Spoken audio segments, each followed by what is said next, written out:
Hello there, Seraphim17 once again. This is my Mortal Shell, Forever Alone, full game walkthrough.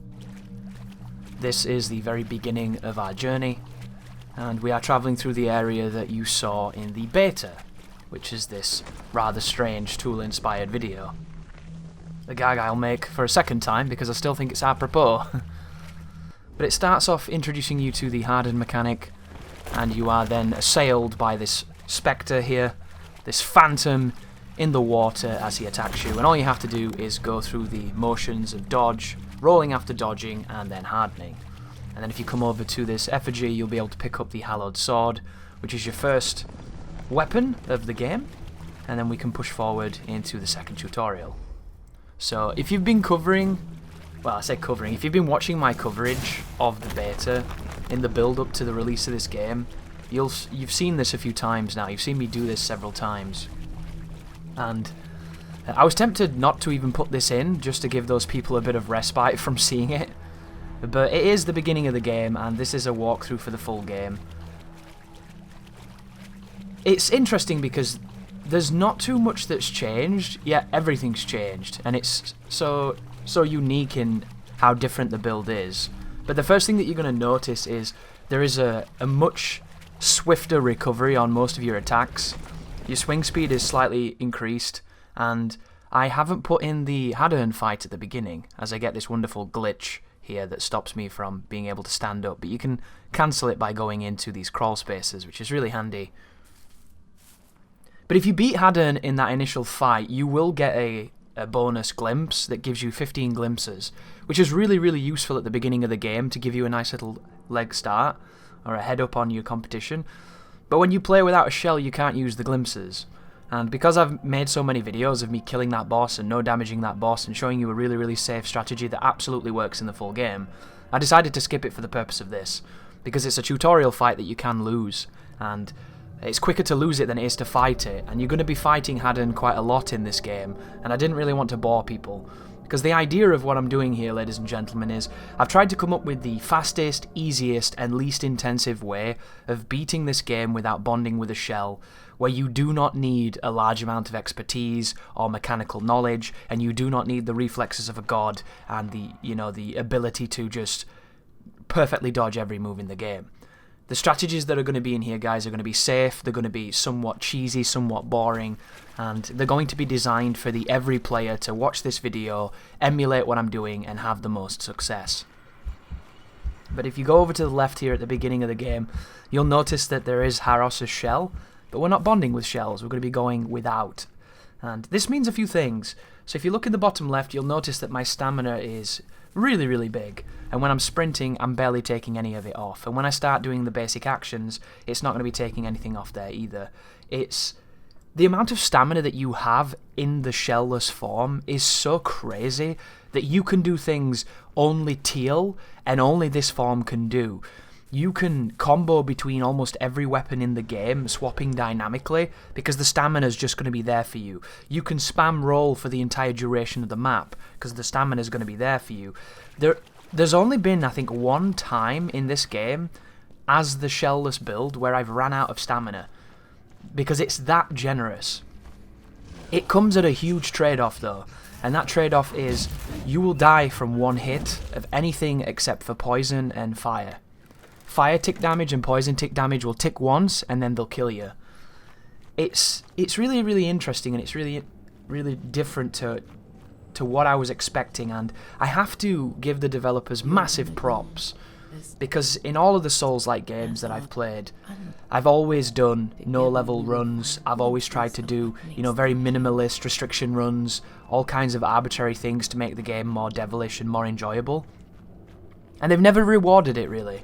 It's never been something that they want you to do or that they even consider that you would do, and it's quite a miracle that Dark Souls was balanced so well for it to even be possible, but it's a testament to how well designed that game is. If you come up here, you'll get the seal off of this fellow. The seal is no longer tied to Haros's shell. That was just something exclusive to the beta. So now that we've spoken to the old prisoner, we now have the ability to parry and use the resolve moves with our weapons. So using the shellless build in the full game is actually a lot easier than it was in the beta thanks to the access to those abilities. But in this game, they reward you for doing the game essentially without using any of the tools, and it's a big achievement by the name of Forever Alone. It's 100G, which if you know anything about achievements, that's a lot. And it's cool, because this is not going to be the easiest run for a lot of people. This game is not an easy game by any stretch of the imagination, but if you learn it, if you invest some time, and if you watch some videos to guide you perhaps, you might be able to get there. And hopefully with the strategies that I've ironed out in this video, you'll get there with relative ease outside of a handful of segments that are a big old pain in the ass. But we're talking here to this first NPC. After his dialogue is over, I'm going to attack him, and it's going to knock me out the back of this windmill, or this structure that we're in. I'm not entirely certain what it is. It's a prison for this guy, essentially. And it enables you to then run around the back of the tower and go up to the merchant. And I'm going to be showing you the merchant because he has some interesting things that you can buy, but I'm not going to be buying almost anything from him. I just want it in the video to help you guys out.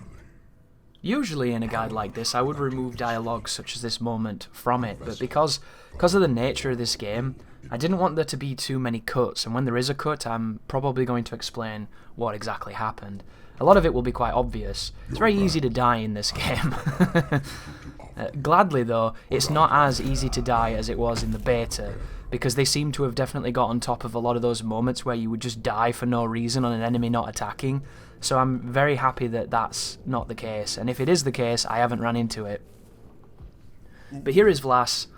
If you have Solomon's Shell and you've upgraded it so that interacting with NPCs can give you resolve, you can talk to both the old prisoner and to Vlas, and you'll get 2 resolve to run around the map with, which is really strong. You can also quit out of the game and then reload, and then just keep on talking. You can talk to the lady, you can talk to him, and you can talk to Vlas, and you'll get 3 resolve. You can max your resolve with a single quit out. It's kind of insane. But we won't be doing that because we won't be picking up Solomon. But I transitioned back in there to the Sester Janessa, and then we're going to be moving out of the door at the back of the area here, going past these bear traps, so that we can go in here and fight the Grisha. So this enemy here fights the exact same as the one in the beta did. He just looks a little bit different because he's not being enslaved, and he also now has a bit of an ambient mix-up on his screech. So previously when he screamed, he could only do his 4-hit combo. Well, now he can do a running grab, and I love that he has that running grab because it's new, but it's also strange that I don't think there are any other grabs in this game. Like, now I'm thinking back, I don't think anything else has grabbed me, which is really unfortunate because grabs are super, super useful tools for bosses to stop pressure, and they should kill you, in my opinion. And in this mode, anything kills you, so it absolutely would. But you don't have to fight this guy if you don't want to. He doesn't drop anything interesting. You can just take the chest and leave. Inside the chest over there, there's going to be access to the upgrade to this weapon so that you can use its resolve ability. That move is ludicrously strong, but we're not going to be using this weapon on this run, so I'm not going to be prioritizing it, but I wanted to give you the opportunity to get it quite early if you wanted to use it. And then the Hadern fight that's coming up, you can use that ability to fight Hadern with if you choose to, if you're struggling. But one of the things you'll see on this run is I tried to not use too many of the resolve moves outside of some very specific moments, because A, the one that I'm going to be using I don't like, and the one that I do like with that weapon I didn't find because I was kind of speedrunning the area. So the resolve is really, really good, it's really, really useful, and some of these fights and some of these moments that you're going to see in this run could have been a lot quicker and a lot more devastating if I'd have chosen to use them. I simply didn't. There's a few restrictions I put on myself on this run to make it a bit easier just for testing purposes, and I'm going to tell you guys to ignore them because there's no need to. Most people that will be trying to do this will be trying to do this for the achievement or the trophy. They don't care about, you know, really getting into the game and understanding it on a higher level. It's just not their thing, which is fine. And the first big one is the Tarnished Seal. So if you save up, I think it's 3,000 tar, you can purchase an upgrade for your seal that will make you acquire resolve quicker. And it's really good. And I really noticed its absence. And you can get that near the Eternal Narthex in the Obsidian area where you find Eredrin. And a lot of people are using that shell because it's incredibly hard to kill. So if you find that area and you go to the left of the entrance, you'll be able to find the lady who sells you it. And I'm going to show her in this video, I believe. But after we killed him, I'm going to be picking up the upgrade, and then I'm going to be warping with a transition there back to Janessa. I did this so that I could show you some opening plays here that would get you to where we're going. And there's a few things to say about that. You can spend a decent amount of time at the beginning of the game going and getting all the quenching acids and upgrading your weapon. You can get a +5 weapon at the very start of the game, and then you will one-hit kill nearly every standard enemy except for the big things, and you'll wreck the bosses a lot quicker than you would if you were going through it naturally. If you don't have the confidence to approach this, then I would absolutely suggest doing that. Feel free to go and grab all the acids you can find safely, and then get your weapon as strong as you physically can have it, and then you'll just be an absolute monster. But I'm not going to do that, and you don't need to do that, so hopefully you should be okay. But instead we're going to be moving towards the outskirts of Fulgrim, and we're going to be going into the abandoned catacombs from the beta. And you just want to be careful on some of these runs, because that red enemy, the man with the halberd, he has the ability to cancel from a seated position immediately into a running attack, and its running attack is very fast, very rangy, and it's nigh teleportal, which is probably not a word, but you get what I mean. But here's the catacombs. In here there is going to be the Martyr's Blade, which is the most broken weapon in this game for utility and power. It just outbeats almost everything else. There are other weapons that can be really, really strong if you do them correctly, but this is the weapon that you have to invest the least time in to get the maximum amount of results. And right here I'm contemplating getting one of the quenching acids to help out this fight, because I wanted to show people if you're struggling here, you can always go and upgrade and it will make it easier. But truth be told, Hadern fights the same in almost every form, it's just different weapons. And it's a really unique system, this, of getting weapons. The weapons are handled in this game in a very unusual manner, and I think they've done it like that because of the fact that there's only 4 of them, and it's definitely one of the major critiques of the game. But here is Hadern. I got wrecked, as you can see by my death pool stain there in the lake. The running attack on this move, if you don't dodge, is quite difficult to avoid. Dodging and hardening makes it trivial, but if you try to sprint it, it's easy to trade with it. And if you go for any parries here and you whiff them, if you parry too soon, you can harden and save yourself, but if you parry too late, you're just dead. And the general strategy for this form is make him whiff, get your harden, punish him with a jumping attack. If you flinch him, punish him more. If you don't, harden, and then if he rebounds, punish him with some hits. Be careful of that move there. The double thrust that he does with the R1s, with the Martyr's Blade, is very rangy, and it's got really, really good tracking like everything on this game does. And you can parry a lot of these swings, but there are certain ones where the seal flashes where you cannot parry, so don't even bother. And if you do parry, you can put him into some interesting situations. But it is quite high risk, especially when we don't have any of the better parries. But he just... I don't like the Hadern boss fight too much. I've mentioned this in previous videos, and it's the same in the full game. He's a really interesting fight, but he has properties that make him feel bullshit, which are frustrating for newer players. He can harden at any moment, and he will just do it to stop you from damaging him, and a new player will not know the damage opportunities on this guy, and they'll go for an opportunity finally after being very defensive, and he'll just harden and punish you. And it feels almost like this entire fight is like a frame trap. He feels like a fighting game boss that's just bullying you because it's beating your inputs. And it's not always the case, it's just how it feels at first. And the biggest issue that I have with him is he has the ability to do hit strings that you can't do. So he can do the second hit in a 3-hit combo without setting it up with 1 hit. And it makes no fucking sense. Like, he can do a running attack into a second hit.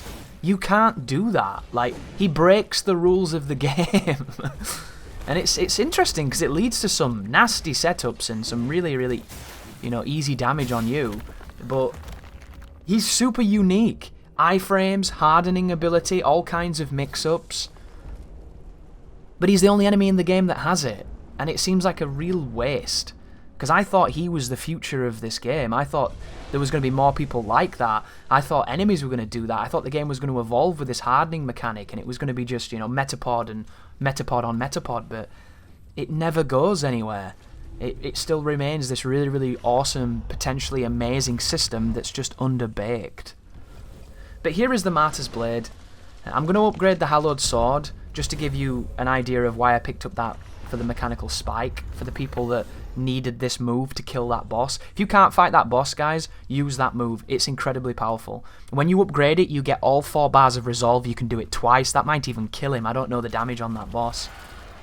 But here we go. We've got the weapon of choice. I'm now going to run through this area and get the Quenching Acid.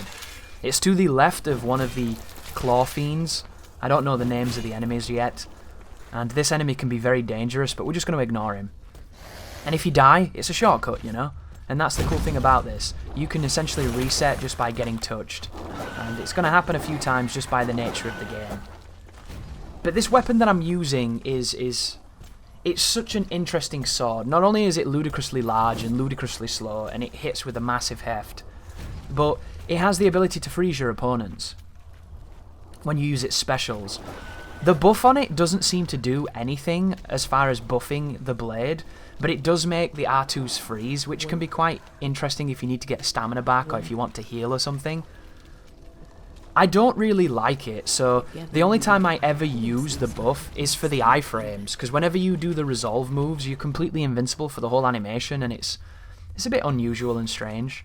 I ran away just then to reset the leashes on the enemies so that I could come over here and upgrade this weapon. So there's just a little transition of me going in and coming out that I've cut out there. But the second ability on this weapon is a move that does a lot of damage and ends in a big freeze that sets up more damage. I don't get that second Winterglass upgrade, but if I did, some of the stuff I could have done with it would have been ludicrous. So I would recommend that you grab that, because it's just so broken if you know what you're doing with it and if you set it up correctly. I'm going to come over here to show you where Teal is, because he's next to the mini boss that's really, really bizarre. So if you played the beta here, ladies and gentlemen, you came across this normal enemy that had a life bar, and he's called Ven Noctivagu, I think. And it made me think that there were going to be boss variants of all the standard enemies in this game. And there very well might be, but I haven't found a single other one except for this guy and the Grishas. That's it. So I don't know if it was just an oversight or a mistake, I'm not sure. But the reason this weapon is so strong, guys, I'm going to showcase here. This weapon has the ability to endlessly knock enemies on the ground, and because this shell has endless stamina, you can loop almost everything, and you are never in danger, as long as you get a knockdown. Certain enemies have tech to stop you chaining knockdowns, but that is why the Martyr's Blade is so wonderfully broken. It's the utility. So not only does this weapon do really good damage when you upgrade it, not only does this weapon have the ability to do a very safe special move that freezes anything, but it also has unbelievable stagger properties and guaranteed knockdowns on everything in the game. This weapon will knock the final boss down, to give you an idea.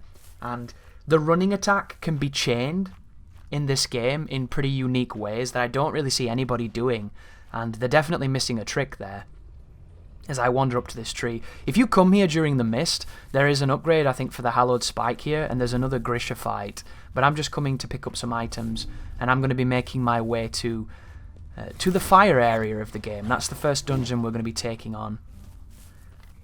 But I'm going to be coming through some of these tunnels because I'm going on a big old adventure. But in this game, ladies and gentlemen, you can cancel moves.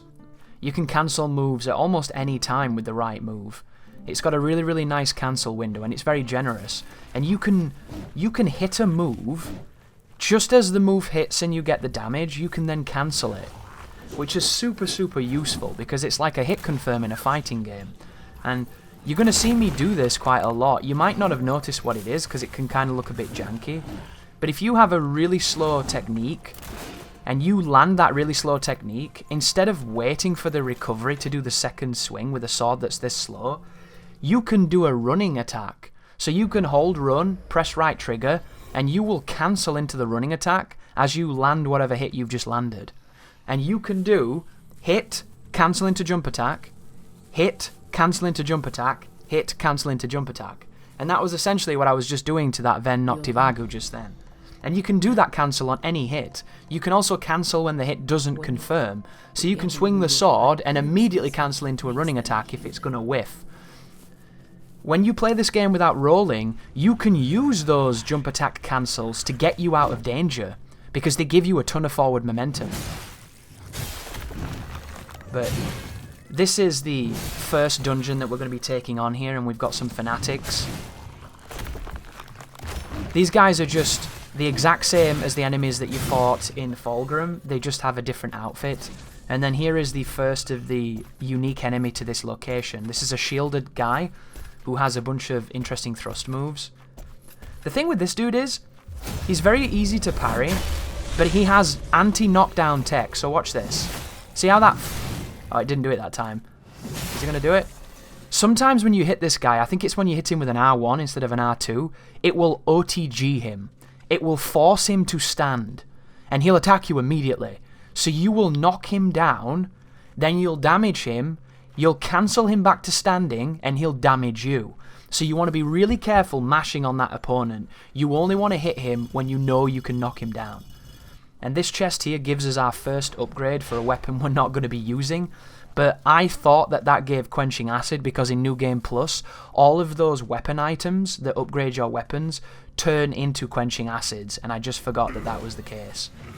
So over here is a doorway that you can wait on opening. I'm just going to harden and knock these guys down, and then I'm going to go through. You can take your time as you enter the Monument of Ash and kill the enemies one by one, singling them out, but it's not the easiest method to do this. The easiest method is obviously to run by everyone. You have Hadern, you have tons of iframes in your roll. All you've got to do is play it smart, play it safe, and even if you die a bunch of times, you should be okay, you'll get it eventually. And that's literally what we're going to be doing here, guys. We're going to be picking up the essential items, and we're going to be just avoiding lots and lots of conflict. It's not the way I would recommend you play the game, because the game is very fun, especially the combat, and it's nice coming through these areas.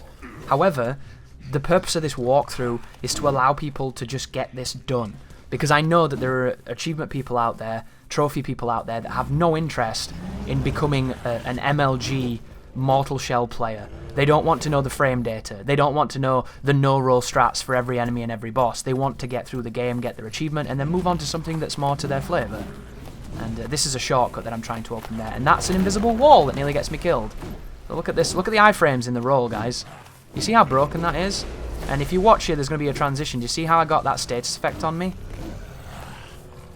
So you can get set on fire when you're invincible, and the status effect stays on you, and it's instant death.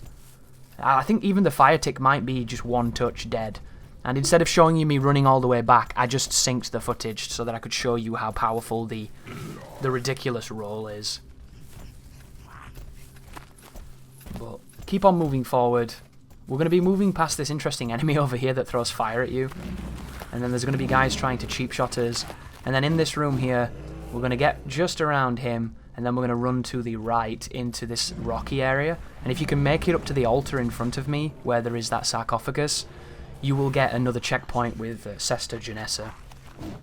And then when you open the sarcophagus, you'll also get a nice item too, which I think it might be something to do with scriptures, this item. I don't have any of the items committed to memory, unfortunately. And I've already opened it because I died on the enemy coming up, which I don't recommend that you fight. So this guy here is the hardest enemy in the game. He's harder than any boss because he just does not flinch. That guy doesn't flinch, he hits through everything, he's got stamina for days, he's got jump attacks, he's got roll catches, he's got godlike tracking, he sets you on fire. He's pretty much everything that is strong in this game combined into one opponent. So I would definitely recommend fighting him a bit to understand how he works and then realise how gifted he is, because he's just better than everybody else. But we're moving now into the final sequence of this mission, this particular area of the game. I like this area of the game because I love the idea of the fire and the stone, but I do think it's one of the weaker areas in the game purely because it's so short and it's so linear, and it's one of the areas that this game definitely stumbles. But here is the boss. And we're going to get into some interesting strats here. So this is Imrod the Unrepentant. Watch this cancel. I didn't even do it. Didn't even need to do it.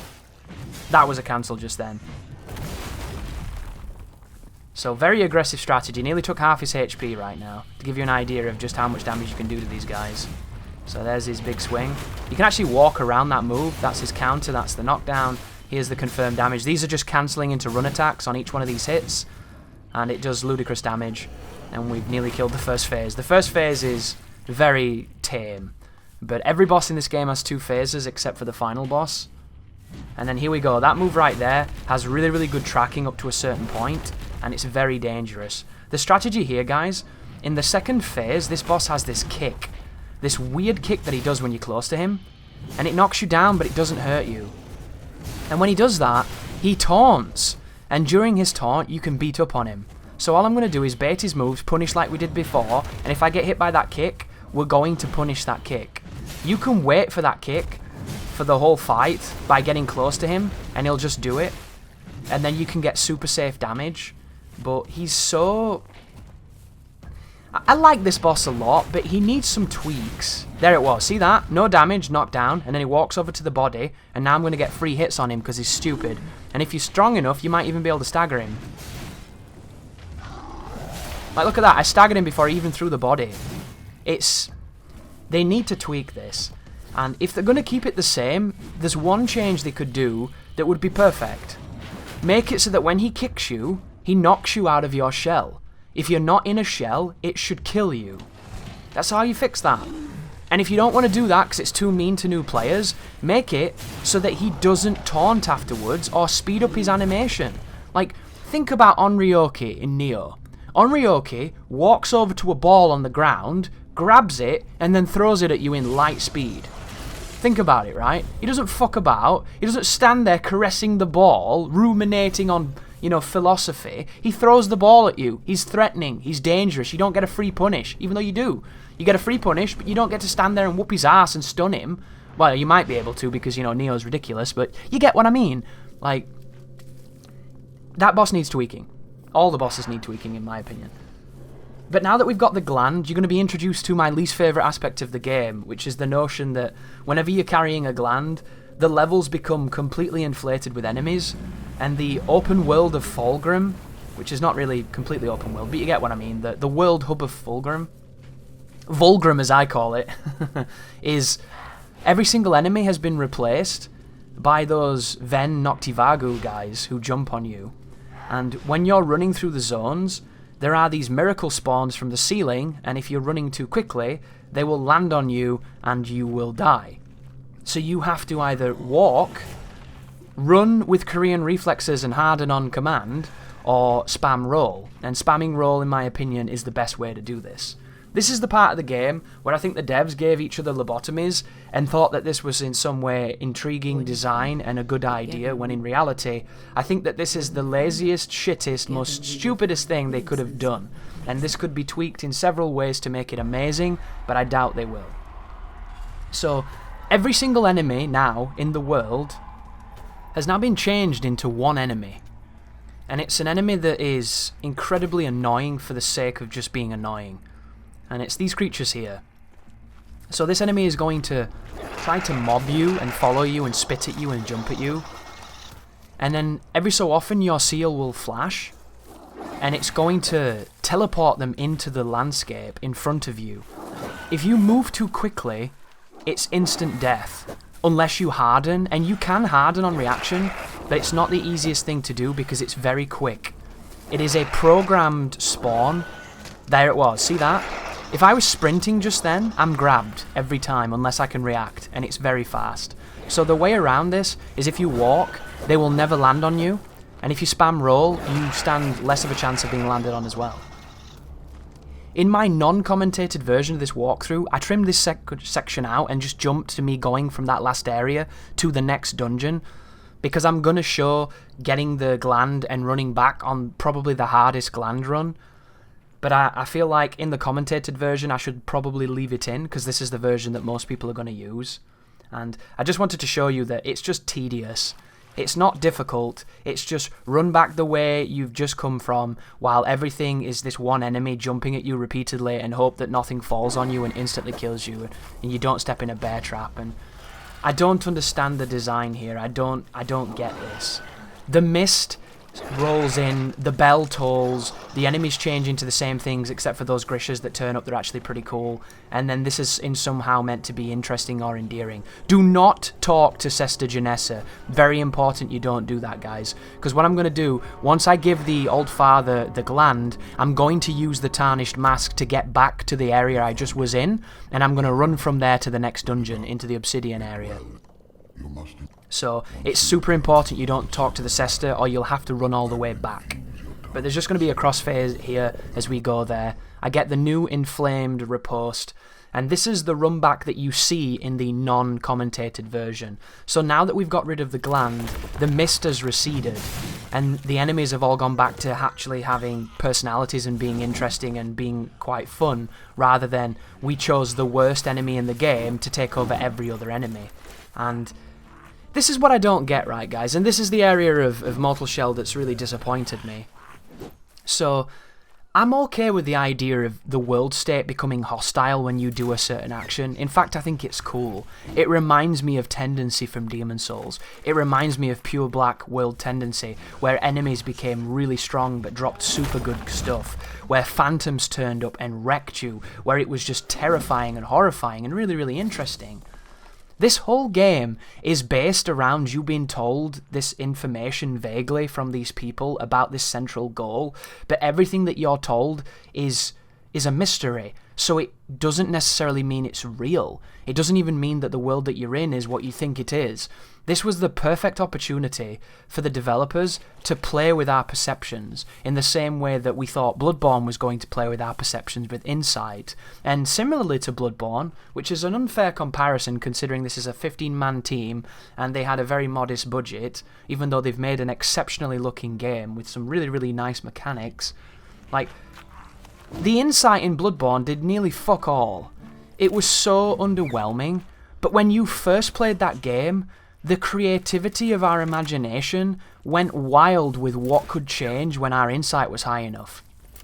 Like, I honestly thought in that game that the whole game would change the higher your insight was, that it would just shift into almost like a strange, Bosch-esque, nightmarish vision of hell, a transformed version of Yharnam, all the enemies just mutating and manifesting and becoming something otherworldly, something darker and deeper and further into the labyrinth, But alas, it didn't happen. And it did change some things, but it's so minuscule, it's hilarious. Anyhow, guys, the Tarnished Seal's to the left of this bridge I'm on. Just follow that left-hand side past Eredrin, and you'll find an NPC who sells at you.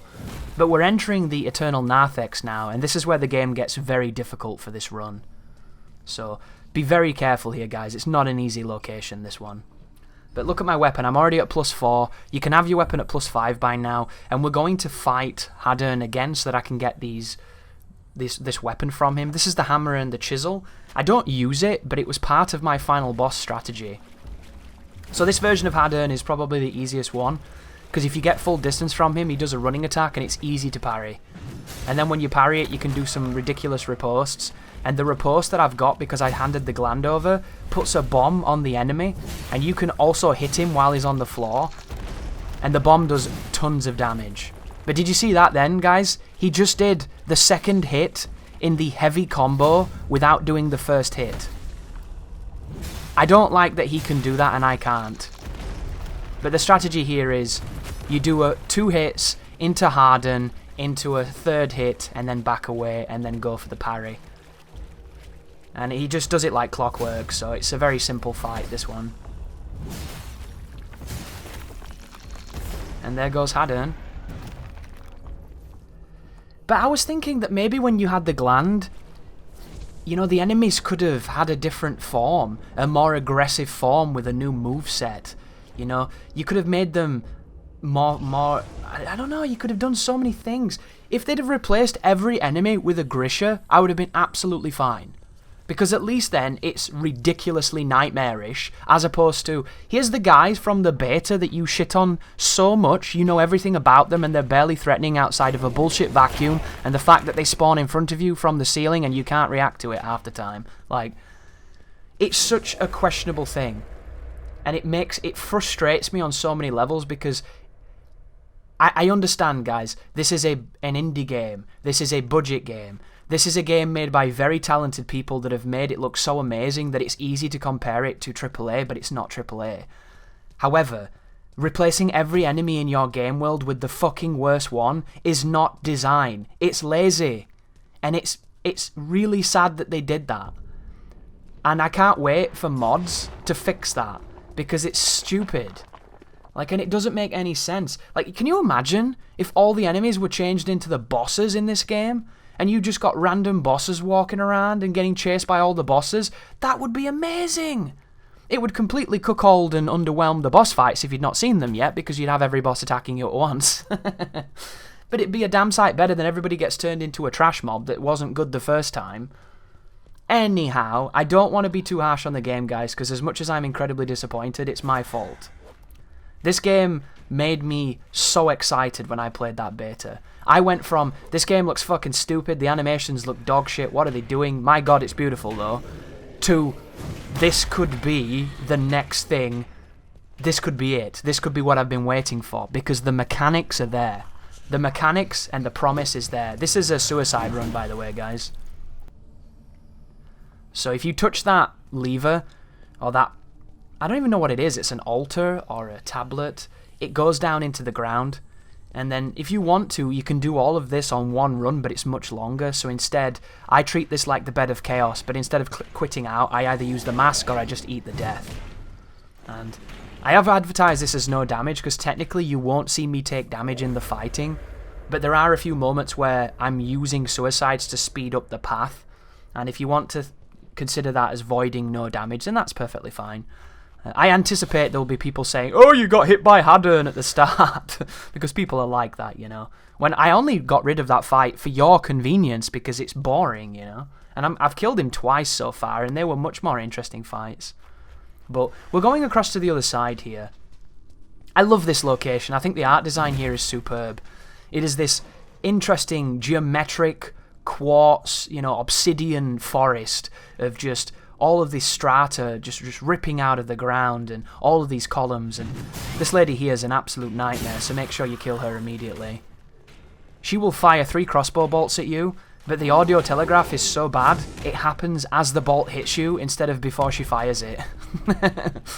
Like, it's so funny. And that, again, is another, you can either suicide or you can use the mask, and it's just quicker to do that and get back, and that's how I've been doing this particular strategy.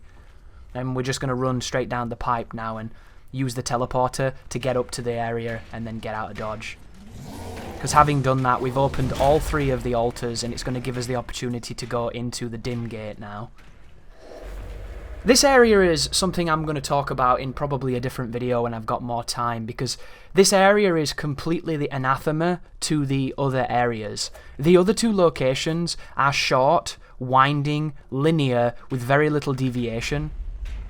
This area is massive, with so much to look at and so many places to go, but it suffers from, they didn't put anything in it at all. They didn't really populate your exploration and reward it the way it needed to be rewarded. Like, when I first got here, I'd already maxed my weapon, so if you're going to give me a quenching acid, it doesn't make a blind bit of difference. Always watch that woman. If she throws the crossbow up, shield in Hadern, take 3 hits, and then continue. On the right here there is a Cester, and we're coming up on probably the 2nd worst run of the game as far as doing this without dying. But when you're exploring, you either have to show me a unique enemy, or something that I've not seen before, or give me something precious, and the game kind of falters on that side. I really think that previous area could have done with a large enemy, some kind of large creature there, because it's such a wide space. That was interesting. This part here is pretty interesting too. You have to harden the frame you hear the sound. If you don't, you're dead. And this lady, you can R2 her through the column and she'll fall off. For some reason, she started shooting at me then. She doesn't usually do that. And I don't get to knock her off like I usually do. But I'm just going to run past her. This segment is pretty heavy-handed on the enemies. This is the Vestat Dark Souls 2 corridor. It's not quite as shit as that, but it's not my favourite. I love the design of these women. I hate the design of this ghost. These ghosts here are one of the most dangerous enemies in the game because they go invisible and they just sucker punch you, and it's very easy to die to it just randomly because they can do it when you don't know they've done it, and it's kind of cheap, really. So if you can do a running attack, you'll kill them instantly with the damage I've got on the sword. This does not happen on New Game Plus, so don't rely on that. And then here we go with Nietzsche and Ishtaros, the twins here, the BDSM twins, the Marquis de Sade sisters.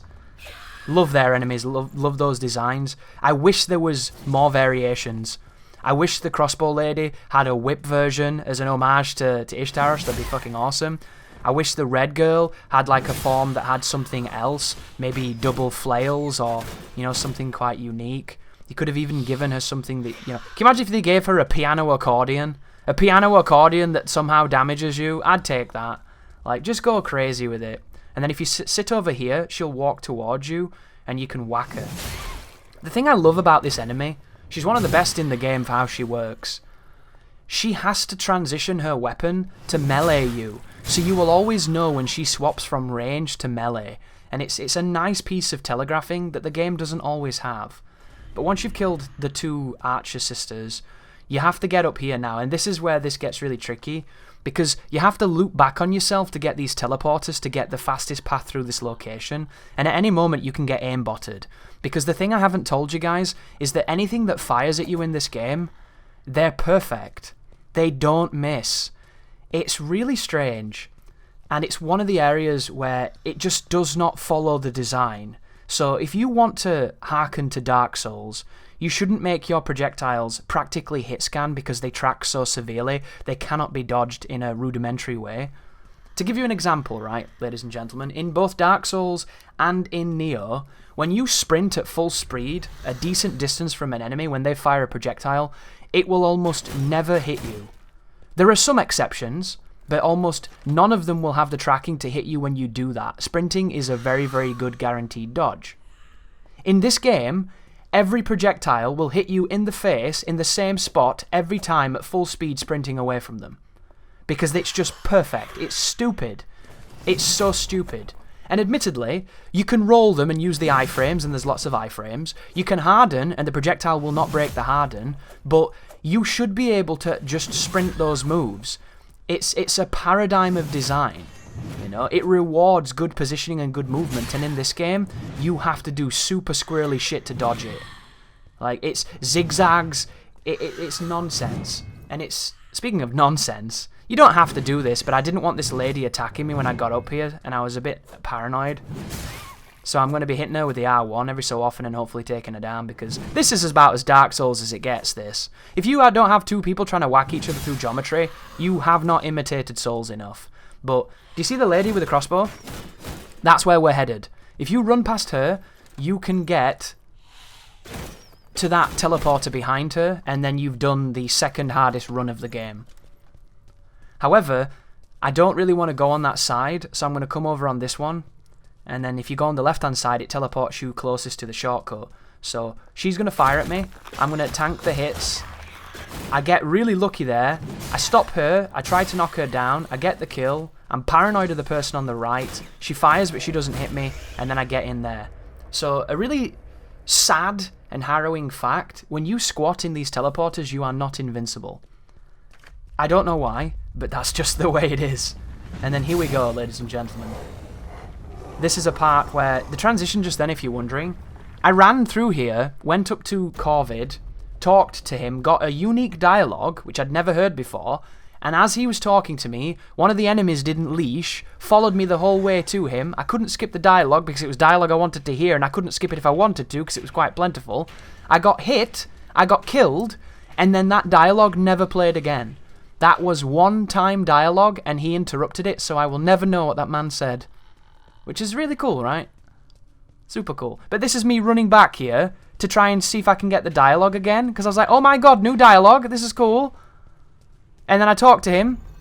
And he says, like, leave me be. Come to witness. And he says the thing he said before. Completing I was so pissed off, dude. What the fuck? the sun. Why can't you walk away from dialogue? If you're going to imitate souls, take the good, leave the bad. Don't propagate the bad. And that's the great crime, isn't it? I thought. I have to talk mechanics in this walkthrough because there's a lot of stuff that's happening quite quickly. I'm beating a 20-hour game in an hour and 24 minutes, and I'm not a speedrunner. Do you know why that is, ladies and gentlemen? Because the promotional material was wrong. Everybody's saying that this game is 15 to 20 hours, either has no thumbs, or is playing on an old CRT with 90 minutes of delay. Because I have no planet in the known galaxies where you can spend 20 hours playing this game. It can't be done. You would literally have to be playing with your face while drunk in a different room to your television. Because it just... I don't understand, right? And admittedly, this is a hard game. This is a game that will beat the shit out of you. I got killed for like an hour and a half on the first boss on my first playthrough, which was, if you're wondering, it was the icy guy. He kicked my ass. I was playing as Teal, I was trying to find no-roll strats. I got my ass kicked. That was an hour and a half of a boss kicking my ass, which was the only area of the game where that happened. The boss coming up, I killed on one attempt on my first playthrough. The boss you've just seen me kill in the fire location, I killed on one attempt in my first playthrough. The final boss is so garbage, I don't even know why they bothered to embargo it, because it might be the most disappointing, underwhelming, tragic thing I've ever killed. Well, that's not true, because I've killed King Doran, or whatever he's called. You know the true king in fucking Demon Souls is just like a slug inside the old one? I'm going to kill you! He's terrible. But that's not even really a boss, that's more of a story point, right? And you can't... Watch her, she's shooting at me. Always shoots 3 bolts, bear that in mind. But to give you an idea, guys, it took me about 6 hours to beat this game on my first playthrough. I spent a few more hours exploring almost everything I could try to find. I beat the final boss again because if you choose not to go to New Game Plus when you kill him, when you return to the game you have to kill the boss again, which is really interesting considering it's the shittest boss in the game and I don't know why they chose to do that. And then I beat it on New Game Plus because I was under the illusion that maybe the game would change, maybe the rest of the game was in New Game Plus, maybe all the great things I was waiting for and anticipating that didn't exist, maybe they'd be in New Game Plus, and they weren't. So I beat this game twice, including New Game Plus, which is considerably more difficult, and apparently the weapon damage isn't scaling in New Game Plus, so the bosses have got super HP, super damage, and you don't do any damage. And I did that, and it clocked in at 14 hours. So, beat the game twice, including New Game Plus, in a broken version of New Game Plus, and it's still not the lowest end predicted amount of time that they told us that this game would be in certain outlets. I don't think the devs ever said that, but people are blowing the size of this game out of proportion, and it's gonna hurt the game.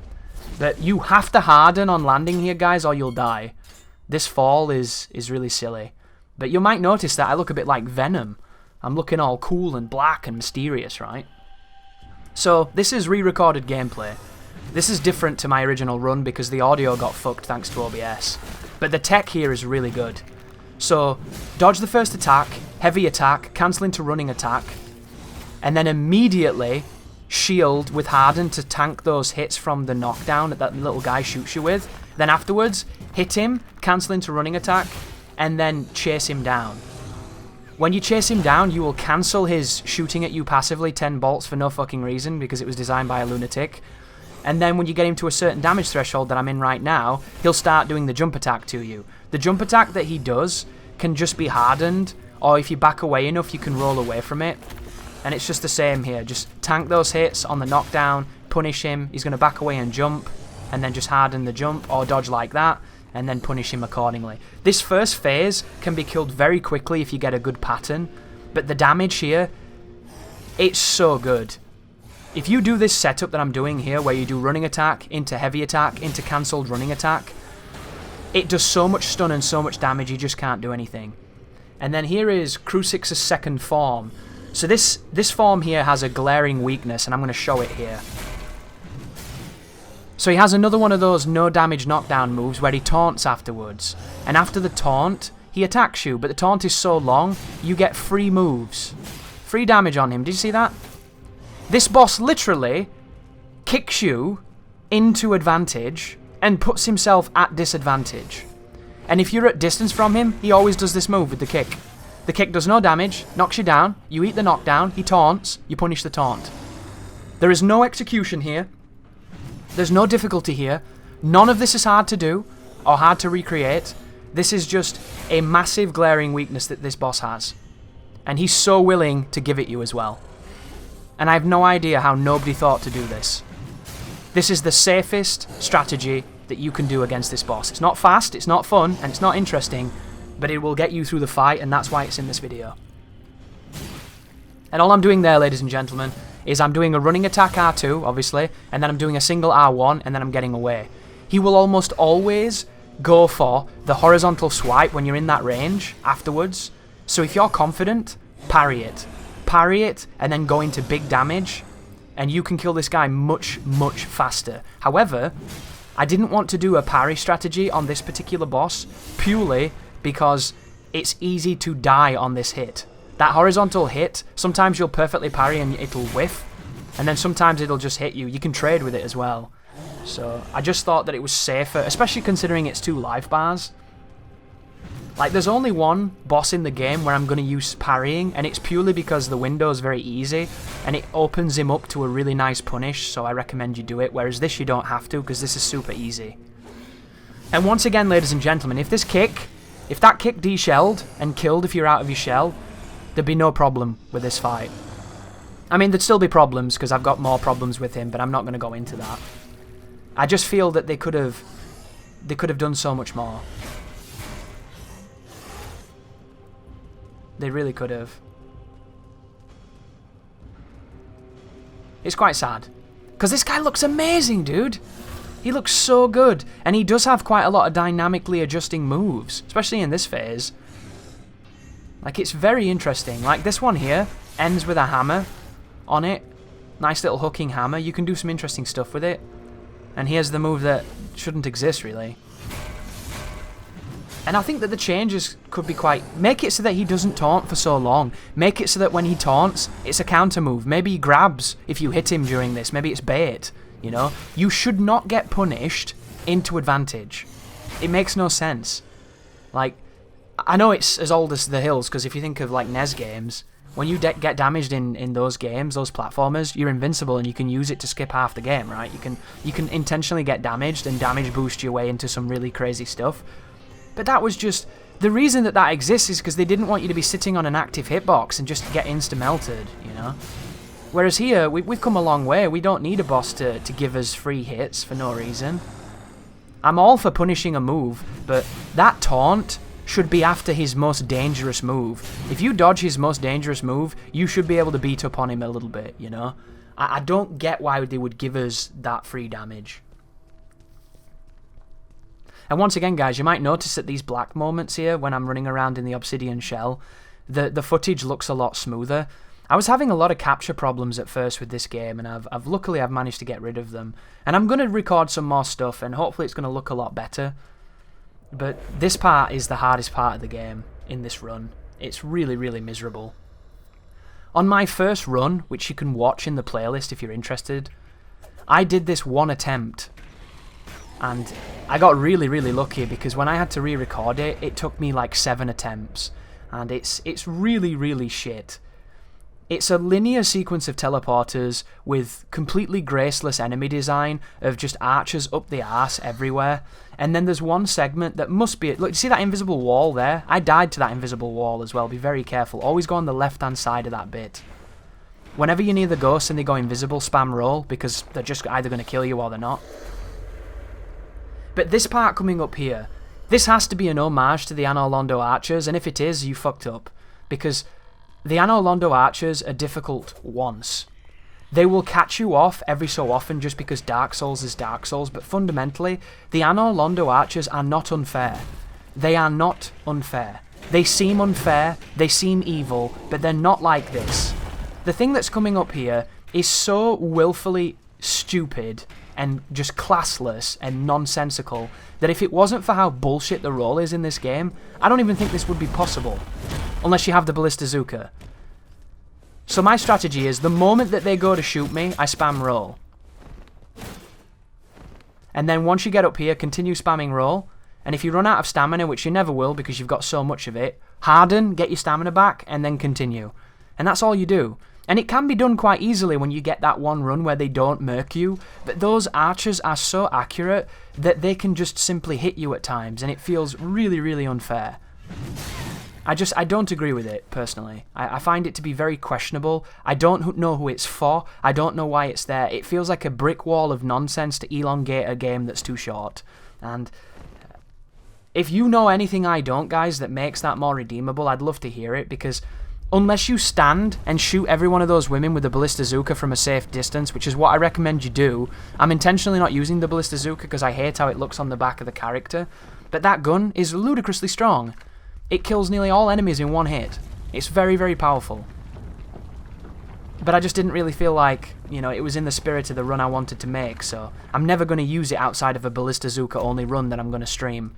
And then when you get here, guys, as long as you don't get hit by these ghosts going invisible, you should be able to get to the Cesta quite easily, and then you've done the hardest part of the game. But it's only difficult because they just put 50 fucking women with crossbows and they don't miss. And you can see them hitting my body too. You can see their bolts just ricocheting on me.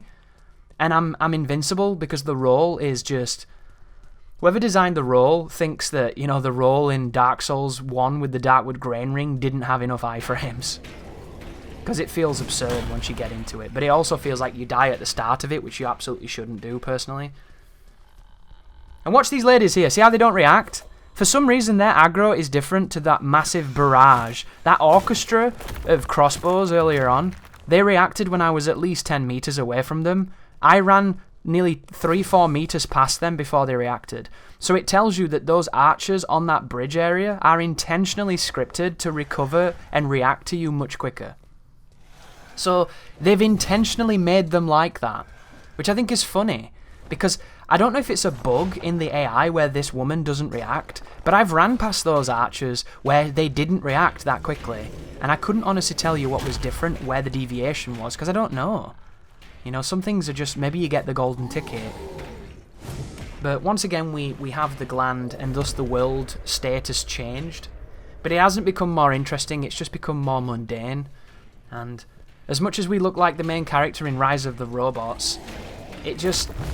Oh, that was interesting. I could have continued running then. There's a woman on the left here. She loves to shoot, so watch her. And be careful, because I'm moving towards a guy with a huge hammer. This got really scary just then. Luckily, the checkpoint's actually pretty good. Additionally, guys, you don't have to sit at this Cesta if you don't want to, because you can use the doorway and the exit and the entrance as a checkpoint, which is really kind of them. And now we're going to max out our Martyr's Blade.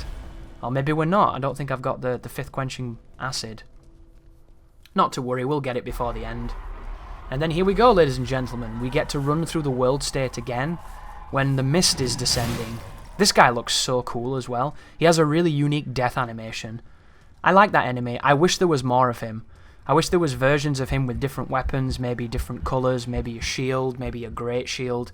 Hell, they could have given that guy a horse. I think he would have been amazing. And it's another one of those areas of critique of this game, which you need to... Once again, guys, indie team, small team, first game. They made it look so good, you can't help but compare it to AAA, but it's not AAA. Right now, when I'm rolling like this, guys, it's the safest and swiftest option to not get people sitting on your face. Because if they land on you in this form, you're dead. And the spawns from the sky are scripted, but the position of where they land is dynamic to where you are. It changes depending on what you do. Coming up here, there's 3 that land. It usually goes ding, ding, ding, but it didn't do it that time because I was to the left of it.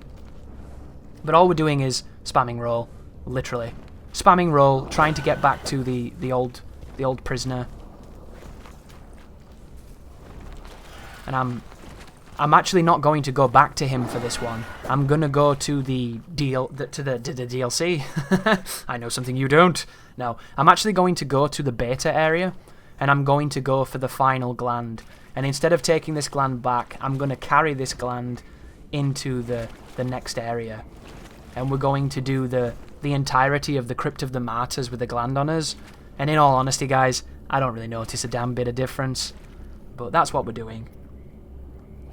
I actually tried to get all the glands and do all the dungeons with the glands to see if it did something different. By the way, when that enemy squats down, he will always do that vacuumous grab. If you're anywhere near that grab not rolling in iframes or not hardened, it's bad news. But once again, that face on the side there, I'm almost certain that that tells you that this is a checkpoint, which is kind of nice. Because it is a checkpoint. It's where you respawn. So if you want to hit the sister, you can do. You don't have to. Striking women is to be avoided usually. But here we go, talking to her, getting some unique dialogue, and then proceeding onwards. We've already been here. We know this level. This level is unchanged from the beta. It's the only thing that's different is Solomon's etching is not on that side wall. The sensor for the chisel is not through here. This is actually a Winterglass upgrade for the Martyr sword that I'm using. And other than that, it's pretty much the same as it was in the beta. There might not be that etching on the wall in there or the thing to analyze or something. Maybe a small detail here or there, but for the most, it definitely seems like the beta that I spent a hell of a lot of time in. And I think this is the best area of the game, which is interesting, because I think it's got a really nice flow to it. But here is everybody's favourite boss. You might be thinking, Chris, you killed this boss so many times in the beta and you died? What the hell went wrong? Can you guess what it was, ladies and gentlemen? Because it wasn't the fucking boss, I'll tell you that. It was the dog shit mechanic that's in the full game that shouldn't exist, and you're going to see it now.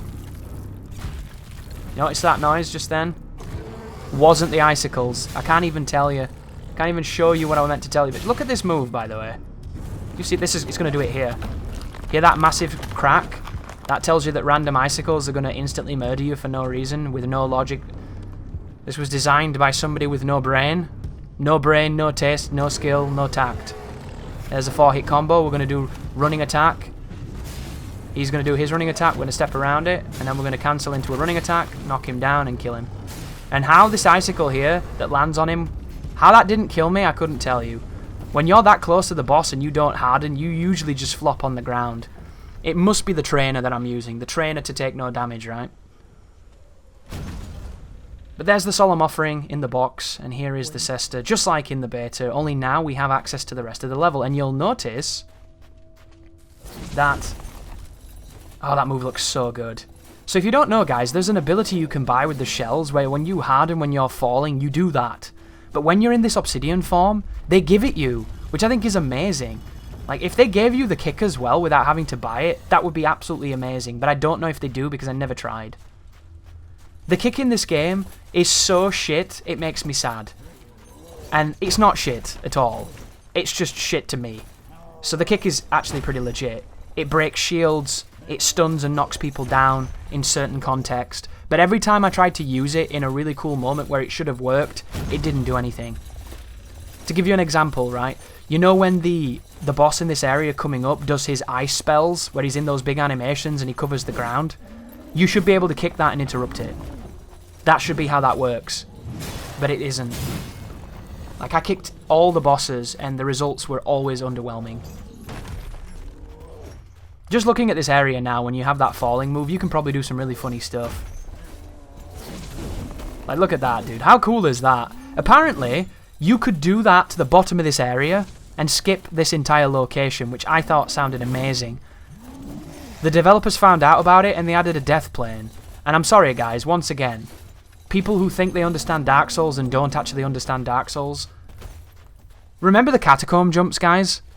Those catacomb jumps are absolutely exceptional. They're some of the most graceful, ingenious vertical design in a level I've ever seen. And I'm almost certain some of them weren't intentional. Oh, by the way, I had no idea that that shield bash knocked you down and didn't kill you. The moment he hit me with that, I gave up. I thought I had to run down again. And then it didn't kill me and his attack missed. So here we go again with these knockdown moves that don't make sense. Knockdown moves should de-shell. They should not knock down. No one wants to be knocked down in a game with no quick recovery. It's garbage. You can get hit on the ground before they've given you chance to get back up. It's unfair. But here's the boss anyhow, ladies and gentlemen. This is an interesting little setup you can do, but you can only do it once because the cooldown on the Hadern is so long. You can also sidestep that move too. That was really lucky that I didn't get damaged near the edge of that arena just then. So this is bootleg Freed, only without any of the grace or any of the intellect that went into Freed, because Freed is actually a really, really good boss in many ways. This isn't. So this is Tarsus, the first martyr. I'm going to absolutely decimate him because he's very predictable and very easy in his first phase. All I'm going to do is punish this move here, Hadern, and then punish him again. If I get a knockdown, I'm going to punish him further. And when he turns into the twinkling icicles, he will teleport to where you are looking, just in front of you, and all you do is run away from it, dodge the first hit, attack him with a running attack, and then harden through his second hit and then punish. And because this weapon is so good and so damaging and so stunning, we will knock this guy down semi-reliably. And I say semi-reliably because in this phase, this is the harder phase by the way, he will start not getting knocked down as easily, but he'll still go down. And there we go, he just went down. And the strategy here, ladies and gentlemen, is when you're close to this boss, he has an instant slash. It's really fast, and if you don't harden it or dodge it, you're dead. However, he doesn't always do it, and instead he likes to skate away and try to get distance. He likes to dodge more than he does attack, and you can wait for his dodges, delay your attack, and hit him as he recovers. And if you hit him enough, he falls down. And that's all we're going to do. Punish into Hadern. If he doesn't attack, he'll run away, and then we see what he does, and then the next time we're close, we punish again, and then we try to knock him down. This move here is active the entire time it's out, and it has a really, really shitty hitbox. There's the knockdown. Here's the punish. Skates away. I chase him down. Does he skate away again? I'm going to try and see what he does. If he skates to the side, I'll swing, but he didn't. Here he comes with his big thrust. You can go towards this and do a dodge, and you'll not get touched by it. And then here's it again, the slidey one with the weird tracking. There's the knockdown. Here comes the punish. There's a nice whiff. Love it when I whiff when I'm locked on. Here's him doing his fancy move. I tried to kick that. When you kick that, it didn't interrupt it. You can, though, use your special move with other weapons and completely eat this startup and then do big damage to him. I did that on stream the other day using the mace, and it was a really good strategy, actually. And then he's just one more hit away from death. That's his most dangerous move. It's 2 hits into a big slam. Punish the big slam, or punish the second hit, and then harden the slam, and then punish, and then there's the boss. That's the boss that took me the longest in the game. And you might be thinking, how, Chris? That looked easy. Well, it's because I was doing it with Teal, and I was trying to dodge without dodging. And I got some interesting tech, and that's the reason why I shit on him so heavily then. And you can do so much more than what was just done. That's just the safest strategy I could come up with, considering the game came out today. But grab the final gland from this Lothric brother here. And then now we have to run back through this location, and we get introduced to the concept again of the shifting world state, which is the greatest idea done poorly. Also, if you're confident enough to not stop at Sesta Janessa and kill that boss on one attempt, like I did on my actual run, and then didn't do it on my recording run because I suck, you can use a tarnished mask and teleport all the way back up and skip all of this. But you'll notice that some icicles are falling from the sky. They will kill you. They're just usually in your wake rather than on top of you, and be really careful of these ghosts. These ghosts, undefeated. This guy always cock blocks the right hand side there for some reason, so always go left. And the moment you get to the top of the stairs and see the first of those Noctivagu guys, that tells you that they're going to fall from the sky, and you might get somebody sitting on your face without an invitation. So right now, they might start falling, so be real careful. You notice how I started rolling instead of running? It's because I saw him, and there it was. See that? If I was sprinting then, he's on my face. He's showing facehuggers how to salsa, that guy. And then when you get in here, it's just millions of these dudes jumping at you the level. And then I'm going to talk to the Sesta, and I think she's going to yabber at me, and I might even die here because I can't get the fucking dialogue quicker. Like, look at her. I just want to tell you about my fanfiction. Fuck off, you dumb cunt. Let me move. And now we get to run back through the location, and the lighting effect on the gland goes away. And then here we have one of the most evil setups in the game coming up. So this is all basic, you shouldn't have any problems here. You don't have to attack him, I was just getting annoyed. So on this next corridor, there is an enemy, and then there's two ghosts. One of the ghosts is going to cast an ice spell, which has the most profound range. It's almost undodgeable. However, I just dodged it then because I'm the best. But that move, guys, even when you know it's coming, can still get you. It's that absurd. The icy spell that they have, not only does it have a ludicrous range, ludicrous hitbox, freezes you completely solid so somebody can whoop your ass, but then when you come out of it, it takes like 50% of your HP. It's probably the greatest move in the game. It's so ridiculous. In this version of the game, though, when we only take one hit, it doesn't matter, because if you get frozen, you're dead. I just don't really understand why it exists. It's kind of shitty, if you ask me. And that ghost is one of the rare enemies in this game that actually has variants. Because there's a version of that ghost that's just a ghost that does the ice. There's a version of that ghost that's wearing a red robe that does the quartz. And then there's a version of that ghost in the fire location that sets the area on fire. So there are different elemental wraiths, which is nice. But it begs the question, doesn't it? Why aren't there more? The enemies that exist in this game are really cool. There's just not enough of them. And I'm a guy who defends Neo on its enemy variety because I feel like the enemies in Neo are all so well developed that they work. And I think that that game gets unfairly judged for that. And I think that people will think that this is an unfair judgment. But considering how good the enemies are that they have, you'd think that there would be more. Consider this, right, guys?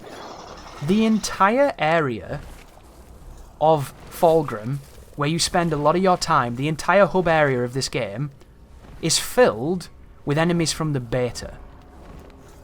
There's one new enemy in the entire hub world that you did not see in the beta, which is Grisha without its armor, and that was a mini-boss in the beta, slightly different. So the entire hub world of this game, which is its largest environment, perhaps maybe close to it, the Eternal Narthex, and there's not a single new enemy. When you find It's... I don't know, man. I don't know. I was really disappointed with the enemy variety. And it doesn't make a lot of sense because they've designed really cool looking enemies. They've designed really, really cool enemies. Like in Narthex, Nietzsche and Ishtaros, amazing. If there were variants, it'd be godlike. If there were more fanatics in robes with different weapons and different appearances and different things, it would be amazing. Like, think of that big dude with a huge mace. Can you imagine if there was one of those that was dragging a portcullis? Or one of those guys with something else? Walking around with some kind of iconography? One of those guys using his bare fists? There's such a great foundation, but it's the small things that seem to be lacking, and it doesn't make a lot of sense to me. I find it really confusing, but here's the next parry that we've got. Really, really nice parry. And now all we need to do is give this guy the final gland, and that will be the end of the game and the final boss that is left to be killed. Hand it over. I have a huge problem with this choice here as well. Stay back. I fundamentally disagree with it. Gift. But then again, I fundamentally disagree with the end of this game. So pitiful, maggot. Because I thought when the next boss died, It's time. the game was going to open up, and it was going to be the second phase of what was going on. And there's a nice ambulance going by, hopefully no one's in trouble. Maybe they're just going for a quick KFC. But here is a little side tangent. If you explore near the Obsidian area, near where you find the unbreakable loot, there is this chamber that has this altar that turns you into the Obsidian mode that you saw me in when I was doing the re-recordings. It warns you that you will be renouncing shells, and there's an achievement for beating the game in this variant version, whatever you want to call it. I don't notice a difference when you're black rather than white in this game. You look kind of interesting, obviously, but mechanically, I don't see anything, really. Which is unfortunate, because I thought that the Obsidian was going to be something really, really different. And this was the first time I'd done it, by the way, guys, so I'm just looking to see what's going on here. But it turns out it's just a colour swap, which I think is really disappointing, especially when there's an achievement for beating the game with no shell and beating the game in Obsidian mode, that's 2 achievements for the same thing. Which to me is almost as strange as, you know, getting an achievement for getting all the achievements. Because that doesn't make sense either. So I just find it, like, I'm hoping they didn't have the time to fully sculpt out what this is supposed to be. And this is me showing you the way back, if you're curious where I am and you want to do some reverse engineering. But like, I feel like the Obsidian mode should have been different, and I really hope that they can embellish upon it and make it different, because there should not be a needless, pointless palette swap for the sake of it, in my opinion. It just seems so fruitless. It's a spoiled opportunity for something that could have been really, really sick. Like, they could have increased the number of enemies, they could have increased the aggression, they could have increased the damage, you know, they could have given them new moves, they could have done a million things that I would have done and completely revamped the game, you know. They could have randomized the enemies. Can you imagine that? A Souls-like game that comes out with a built-in randomizer setting. And you know there's going to be one of those mods, which is going to be really funny when you get the gland, and instead of it just being that one shit enemy the whole time, the whole game, it's going to be, you know, just everything everywhere for once. But right now, guys, this footage here is actually from the first recording run. I managed to notice that I wasn't getting audio on OBS, and I fixed it. But this footage is nowhere near as smooth as the other footage, which is really unfortunate. But it'll do, and on YouTube everything looks garbage. But here's Thestus. If they must throw them away. Watch this, see that? I just talked to him. Instead of it costing me a glimpse, he gave me more glimpses than I've ever had in this game. And then I talked to him again to try and see what's going on, and he gives me even more. 153 glimpses, but I don't know why. I don't know if that's a glitch. I kept that in just to showcase it, but there you go. I talked to him in this form and he gave me tons of glimpses. That might be like all the glimpses that I had when I was playing as the shells or something. I'm not entirely certain. And then because I've never done this before, guys, I'm going to run over here and I'm going to go and check and see if there's anything new at the shopkeeper Vlas, who is completely underused in this game. It makes me sad. Like, this guy has 2 pieces of dialogue. That's it. Both of those dialogues were in the beta. What is the point? Why would you make such a cool-looking NPC with a darkness voice from Legend and Epic Tim Curry and then completely underuse him? Like, I am so hoping that I've missed an entire thing with that, but as it stands, I don't get it. And then this is the final boss. Rom the Vacuous Seagull. So you didn't see this coming, did you guys? Turns out the guy we were giving the glands to ain't a good guy. And here's his horrible dogshit boss fight. So, that move he just did then has infinite range. Infinite range on that move, it's godlike. And the strategy is pretty simple. We're going to punish his moves, hit him with running attacks. If he tries to peck us with his beak, we're going to parry him. When he falls down, we're going to do some setup good stuff. But be careful, his head's a hitbox when he falls down. R2, running attack cancel, into Hadern just in case. There's the tail whip, be careful of that. Punish with a running attack. There's the beak, there's the parry, chase him down. And this is literally all you do. And he's got so much HP, it's the most boring thing in the universe. There's the head attack, there's the Hadern just in case. Here's the big hits, whack the shit out of him, jumps away. So now he's going to do the sliding slash again that has infinite range for no reason. Then he jumps away. He's getting quite low now. That's him spawning ads because this boss fight needed something, because it's so willfully dog shit.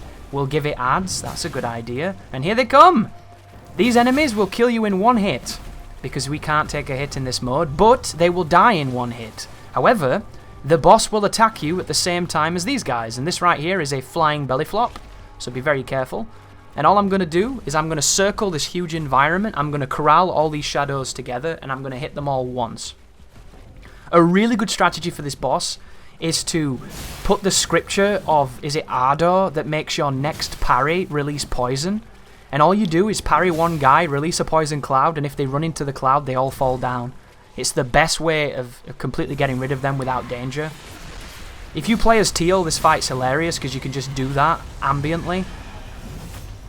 And then it's back to this wonderful pattern. And there's the beak. Parry that. Then go and punish him. And what he's going to do, this guy, is he's going to start jumping around and causing waves. The waves will hurt you after they knock you down. And you have to roll through them. I've not found a way to get through the waves without rolling yet. And it's kind of a problem because he spams the shit out of him because this boss is garbage. And he's going to start doing it. Oh no, here we go. Infinite range slash. Big ol' slash. Like, look how many times I'm hitting this guy. This is the waves, by the way. There's 2 sets of concentric waves. And then he's going to rush you. And then you punish him. But, like, think of how many R2s I'm hitting this dude with. And then think of how many bosses in this game could take this kind of damage. Like, he has more HP than every boss in this game combined. And he has the worst, lamest pattern. And this is my favourite part, right? He goes away, he forms a vortex that brings all of these adds that he spawns. When they go into it, they heal him. And there's no way to stop it! The only way to stop this is killing the adds. The adds are randomly spawned. If they don't spawn in a good position, this is a free heal that you cannot punish. Whoever designed this should be fired. And it's so funny. Do you know what I thought, guys? I thought maybe you could run off and go into the tower now and do something different, and that would be amazing. You can't do that. I thought maybe if you went into the vortex and you hardened, he would choke on you, and then you would stun him, and you'd be able to beat him up. You instantly die. I even pulled out the Ballista Zuka and tried to fire at the vortex. Nothing. I hope this is my ignorance and that this move can be stopped in a very elegant and cool way, but as it stands, this is a mandatory heal that you can do nothing about. It is so badly designed, I would delete it from the game. Because there's no brain, there's no logic, there's no reason, it's dog shit. And it lasts forever too, so I'm going to play some loot. And there he is. And watch this. When he does the swing, guys, that sliding swing that the boss has will always reach you. He will never whiff. He will never under hit. Watch this. Full screen. It has endless reach. An endless reaching swing. And they're summoning adds. So the moment he puts his claw down like that, adds. And there's so many adds too. Like, you couldn't make a shitter boss if you tried, dude. It looks trash. It's the dude you've been talking to the whole time, so it's cliche as fuck and predictable. And then it has the lamest pattern. And then it summons adds and heals. Like, what were they thinking? Oh, I'm so pissed off at this fight. But look how many people it's summoning. You see this? The boss can attack you while this is happening too. The boss can literally do all the moves you've seen him do while these guys are chasing you, and he doesn't kill the enemies. If the boss killed the enemies, it'd be hilarious and be way better, but he doesn't. So it's just an army of dickheads. And the reason that I usually use the chisel here is because it's so quick. You can always get a hit and get out without trading. This you have to space a little bit more. I need to be careful here because I'm at the boundary of the level too. But this is just a patience fight. It's a patience fight because he has so much HP, it makes no sense. My weapon is as strong as it can physically be. It can't get any stronger than this. And I'm doing chip damage to the final boss that's got like 4 moves and they're all shit. Furious I was when I got to this, guys. So furious. I love the environment though. Do you see how the obsidian pillars are inverted in the water? I think that's a wonderful motif. I think it looks absolutely stunning. And I love the idea of this location. But you should have come here. You should have met the sister. You should have got all the answers. You should have met like Hadern and then explained who he was. You should have met the Nightfish. And then you should have fought like the sister who's got like 9 million moves and crazy shit. Like, your final boss can't be the worst boss in the game. You fucked up. Like, I really thought we were going to fight Hadern and he was going to have every weapon. He was going to have all the abilities. He was going to be doing Dragon Ball Z shit and it was going to get nuts. And instead we get whatever the fuck this is. There's the stun. Don't get hit by the head or you'll take damage and die. Like, it just writes itself, doesn't it? Look how fun this is. That's unblockable, that. You can't parry that one. That's unparryable too. There's the stun. There's the head. Like, look how fun this is. Hours of fun, right? Can you imagine designing this and thinking it's okay? Then again, can you imagine designing half the shit I've pointed out in this run? Ugh. Anyhow, ladies and gentlemen, extract the gland, ascend to New Game Plus, get your achievement. I hope the videos helped. I wish the game was different, but alas, it is what it is. But yeah, guys, thank you all for watching, and you take care now.